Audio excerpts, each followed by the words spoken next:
Rich dad poor dad, page 43 to 48। अब चूंकि डॉक्टरों ने अपनी फीस बढ़ा दी है, इसलिए वकील भी अपनी फीस बढ़ा देते हैं। चूंकि वकीलों ने अपनी फीस बढ़ा दी है, इसलिए स्कूल के टीचर भी अपनी तनख्वाह बढ़वाना चाहते हैं, जिसके कारण हमारा टैक्स बढ़ता है और यह सिलसिला अनंत काल तक यूं ही चलता रहता है। जल्द ही अमीर और गरीब लोगों के बीच इतना भयानक अंतर हो जाएगा कि प्रलय आ जाएगी और एक और महान सभ्यता धराशायी हो जाएगी। महान सभ्यताएं तभी धराशायी हुई हैं जब अमीरों और गरीबों के बीच का फासला बहुत ज्यादा हो गया है। अमेरिका भी उसी रास्ते पर चल रहा है और इससे ये साबित होता है कि इतिहास अपने आप को दोहराता है, क्योंकि हम इतिहास से कुछ नहीं सीखते हैं। हम केवल ऐतिहासिक तारीखें और नाम रखते हैं, उनके सबक को भूल जाते हैं। क्या कीमतें नहीं बढ़नी चाहिए? मैंने पूछा। अच्छी तरह से चल रही सरकार और एक शिक्षित समाज में तो नहीं। कीमतें दरअसल कम होनी चाहिए। जाहिर है कि ऐसा केवल सिद्धांत में ही हो सकता है। कीमतें अज्ञान से पैदा हुए लालच और डर के कारण बढ़ती हैं। अगर स्कूलों में धन के बारे में सिखाया जाता तो लोगों के पास ज्यादा पैसा होता और बाजार की कीमतें भी कम होती, परंतु स्कूलों में सिर्फ पैसे के लिए काम करना सिखाया जाता है, पैसे की पावर का इस्तेमाल नहीं सिखाया जाता। परंतु हमारे यहाँ बिजनेस स्कूल भी हैं। माइक ने पूछा, क्या आप मुझे अपनी मास्टर्स डिग्री के लिए बिजनेस स्कूल जाने के लिए प्रेरित नहीं कर रहे हैं? हाँ, अमीर डैडी ने कहा, परंतु अक्सर ऐसा होता है कि बिजनेस स्कूल ऐसे कर्मचारियों को प्रशिक्षित करते हैं जो परिष्कृत बीन काउंटर्स होते हैं। ईश्वर ही मालिक है। जब कोई बीन काउंटर बिजनेस संभाल ले, वे सिर्फ संख्या को देखते हैं, लोगों को निकालते हैं और बिजनेस का गला घोंट देते हैं। मैं जानता हूं, क्योंकि मैं बीन काउंटर से काम लेता हूं। वे सिर्फ इतना ही सोचते हैं कि लागत कैसे कम की जाए और कीमत कैसे बढ़ाई जाए, जिससे बहुत सी समस्याएं पैदा हो जाती हैं। बीन काउंटिंग भी महत्वपूर्ण है। मैं सोचता हूं कि ज्यादा लोगों को इस बारे में जानना चाहिए, परंतु ये भी पूरी तस्वीर नहीं बताती। अमीर डैडी ने गुस्से से कहा। तो फिर क्या इसका कोई हल है? माइक ने पूछा। हाँ, अमीर डैडी ने कहा, सोचने के लिए अपनी भावनाओं का इस्तेमाल करना सीखो। अपनी भावनाओं के बहाव में आकर मत सोचो। जब तुम लोग मुफ्त में काम करने के लिए तैयार हो गए थे तो तुमने अपनी भावनाओं को काबू में रखना सीख लिया था। तभी मैं समझ गया था कि तुमसे उम्मीद की जा सकती है। जब मैंने तुम्हें ज्यादा तनख्वाह का लालच दिया तब तुमने एक बार फिर भावनाओं की बात नहीं मानी। तुम ताकतवर भावनाओं के बावजूद सोचना सीख रहे थे। ये पहला कदम था। ये कदम इतना महत्वपूर्ण क्यों है? मैंने पूछा। ये तुम अपने आप जान जाओगे। अगर तुम सीखना ही चाहते हो तो मैं तुम लोगों को ब्रायर पैच में ले जाऊंगा। ये वह जगह है जिससे लोग बचते हैं। मैं तुम्हें उस जगह पर ले जाऊंगा जहां जाने में ज्यादातर लोगों को डर लगता है। अगर तुम मेरे साथ जाओगे तो तुम्हारे मन से पैसे के लिए काम करने का विचार निकल जाएगा। इसके बजाय तुम ये सीखोगे कि पैसे से कैसे काम लिया जा सकता है। और अगर हम आपके साथ जाते हैं तो हमें क्या मिलेगा? अगर हम आपसे सीखने के लिए तैयार होते हैं तो हमें क्या मिलेगा? प्रश्नवाचक चिन्ह। मैंने पूछा। वही जो ब्रायर रैबिट को मिला था, अमीर डैडी ने कहा। तार बेबी से आजादी। क्या ऐसा कोई ब्रायर पैच होता है? मैंने पूछा। हाँ, अमीर डैडी ने कहा। डर और लालच ही ब्रायर पैच हैं। अपने डर से पीछा छुड़ाकर, अपने लालच का सामना करके, अपनी कमजोरियों और जरूरतों को पहचानकर ही हम बाहर निकलने के रास्ते तक पहुंच सकते हैं। और बाहर निकलने का रास्ता हमारे दिमाग से होकर गुजरता है, सही विचारों को चुनने से। विचारों को चुनने से? माइक ने आश्चर्यचकित होकर पूछा। हाँ, इस विचार को चुनकर कि हम क्या सोचेंगे, बजाय इसके कि हम अपनी भावनाओं में बहकर लगातार प्रतिक्रिया करते रहें। सुबह उठने और काम पर जाने से ही आपकी समस्याएं नहीं सुलझ जाती, क्योंकि बिल चुकाने के लिए पर्याप्त पैसा न होने का डर आपको सताता रहेगा। सोचने से आपको खुद से एक सवाल पूछने का समय मिलता है। इस तरह का सवाल, क्या इस समस्या का सबसे बढ़िया समाधान इस पर और ज्यादा मेहनत करना है, ज्यादातर लोग इतनी बुरी तरह घबराए होते हैं कि वे खुद अपने आप को असली बात नहीं बताते कि डर हावी हो रहा है, और नतीजा यह निकलता है कि वे सोच ही नहीं पाते और इसके बजाय दरवाजे से बाहर दौड़ लगा देते हैं। तार बेबी हावी हो जाती है। अपने विचार चुनने से मेरा यही मतलब था, पर हम ऐसा किस तरह करेंगे? माइक ने पूछा। यही तो मैं तुम्हें सिखाने वाला हूँ। मैं तुम्हें ये सिखाऊंगा कि तुम्हारे पास चुनने के लिए विचारों के विकल्प होने चाहिए, ताकि तुम हड़बड़ी में काम करने से बच सको, जैसे अपनी सुबह की कॉफी पीकर दरवाजे से बाहर दौड़ लगाने की आदत से। मैंने तुमसे जो पहले कहा था उसे याद रखो, नौकरी दीर्घकालीन समस्या का अल्पकालीन समाधान है।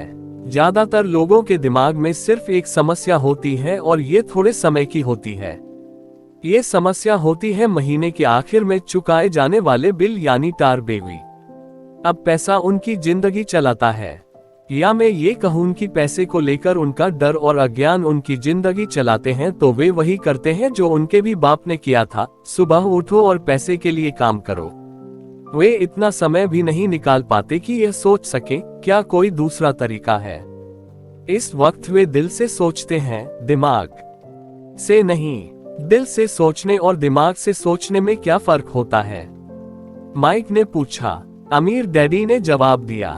मैं इस तरह के जुमले अक्सर सुनता हूँ, हर आदमी को काम करना पड़ता है, या अमीर लोग शोषक होते हैं, या मैं दूसरी नौकरी वो लूंगा, मेरी तनख्वाह बढ़नी चाहिए, आप इस तरह मेरा शोषण नहीं कर सकते, या मैं इस नौकरी को इसलिए पसंद करता हूँ क्योंकि यह सुरक्षित है। इसके बजाय हमें ये कहना चाहिए, क्या यहाँ ऐसा कुछ है जो मुझे नहीं मिल रहा है? इस तरह भावना पर आधारित हमारे विचारों की जंजीर टूट जाएगी और हमें ज्यादा अच्छे तरीके से सोचने का मौका मिल जाएगा। मुझे मानना ही पड़ेगा कि मेरे लिए ये सबक एक महान सबक साबित हुआ। ये जानना कि कब कोई आदमी दिल से बोल रहा है और कब दिमाग से, किसके शब्दों में भावनाएं छुपी हुई हैं और किसके शब्दों में विचार, यह एक ऐसा सबक था जो जिंदगी भर मेरे काम आया। खास तौर पर तब जब मैं अपने दिल से यानी अपनी भावनाओं से बोल रहा था, न कि अपने विचारों या दिमाग से। जब हम स्टोव की तरफ वापस मुड़े तो अमीर डैडी ने ये कहा कि अमीर लोग हकीकत में पैसा बनाते हैं, वे इसके लिए काम नहीं करते। उन्होंने ये भी बताया कि 5 सेंट के शीशे के सिक्के ढालते समय जब माइक और मैं ये सोच रहे थे कि हम पैसे बना रहे थे, तो हमारे विचार उसी रास्ते पर चल रहे थे जिस पर अमीर लोग चलते हैं। दिक्कत सिर्फ इतनी थी कि हमारे लिए ऐसा करना गैरकानूनी था। सरकार और बैंकों के लिए ऐसा करना कानूनी था, परंतु हमारे लिए नहीं था। उन्होंने ये भी बताया कि पैसा कानूनी और गैरकानूनी दोनों ही तरीकों से कमाया जा सकता है। अमीर डैडी ने बाद में हमें यह समझाया कि अमीर लोग जानते हैं कि धन एक भ्रम है, जो हकीकत में गधे के सामने लटकी गाजर की तरह होता है। धन के भ्रम के कारण जो डर और लालच पैदा होता है, उसकी वजह से ही अरबों खरबों लोग ये सोचते रहते हैं कि धन असली चीज है। धन दरअसल एक मायाजाल है। जनता के अज्ञान और भरोसे के भ्रम की वजह से ही ताश के पत्तों का ये महल खड़ा रह पाता है। सच कहा जाए तो गधे की गाजर धन से ज्यादा कीमती है, उन्होंने कहा। उन्होंने अमेरिका के गोल्ड स्टैंडर्ड के बारे में भी बात की और ये बताया कि हर डॉलर का नोट असल में चांदी का प्रमाण पत्र है। उन्हें इस अफवाह से चिंता हो रही थी कि किसी दिन हम लोग गोल्ड स्टैंडर्ड को छोड़ देंगे और हमारे डॉलर चांदी के प्रमाण पत्र नहीं रहेंगे। जब ऐसा होगा बच्चों, तो कयामत आ जाएगी। गरीब, मध्य वर्गीय और नासमझ लोगों की जिंदगी सिर्फ इसलिए बर्बाद हो जाएगी क्योंकि वे ये भरोसा करते रहेंगे कि धन ही असली चीज है और वे जिस कंपनी के लिए काम करते हैं वह कंपनी या सरकार उनका ध्यान रखेगी। उनकी बातें उस दिन हमारी समझ में नहीं आ रही थी, परंतु सालों बाद जाकर मुझे ये समझ में आया कि यह बड़े पते की बात थी। वह देखना जो दूसरे नहीं देख पाते। जब वे अपने पिकअप ट्रक में चढ़े तो उन्होंने कहा, काम करते रहो बच्चों, पर जितनी जल्दी तुम तनख्वाह की जरूरत को भूल जाओगे, तुम्हारी आगे की जिंदगी उतनी ही आसान हो जाएगी। अपने दिमाग का इस्तेमाल करो, मुफ्त में काम करो और जल्दी ही तुम्हारा दिमाग तुम्हें पैसे कमाने के दूसरे तरीके बता देगा। उन तरीकों से तुम इस नौकरी से ज्यादा कमा लोगे। तुम ऐसी चीजें देख पाओगे जो दूसरे लोग कभी नहीं देख पाते। मौके उनकी नाक के नीचे होते हैं, फिर भी ज्यादातर लोग इन मौकों को कभी नहीं देख पाते। इसका कारण यह है कि वे पैसे और सुरक्षा ढूंढते रहते हैं, इसलिए उन्हें यही मिलते हैं। जिस वक्त तुम एक मौका भांपने में कामयाब हो जाओगे, उसके बाद तुम जिंदगी भर मौका भांप सकते हो। जिस वक्त तुम ऐसा कर लोगे, मैं तुम लोगों को कुछ और बातें सिखाऊंगा। इस बात को ध्यान से समझ लो ताकि तुम जिंदगी के सबसे बड़े जाल से बच सको। वह टार बेबी तुम्हें कभी नहीं छू पाएगी। माइक और मैंने स्टोर से अपनी चीजें उठाए और मिसेज मार्टिन से गुड बाय कहा। हम वापस पार्क गए, उसी पिकनिक बेंच पर बैठे और वहां घंटी तक सोचते रहे और बातें करते रहे। हमने अगला हफ्ता स्कूल में इसी बारे में सोचते और बातें करते हुए बिताया। 2 सप्ताह तक हम लोग सोचते रहे, बातें करते रहे और मुफ्त में काम करते रहे। दूसरे शनिवार के आखिर में मैं मिसेज मार्टिन से दोबारा गुड बाय कर रहा था और कॉमिक बुक स्टैंड को ललचाई नजर से देख रहा था।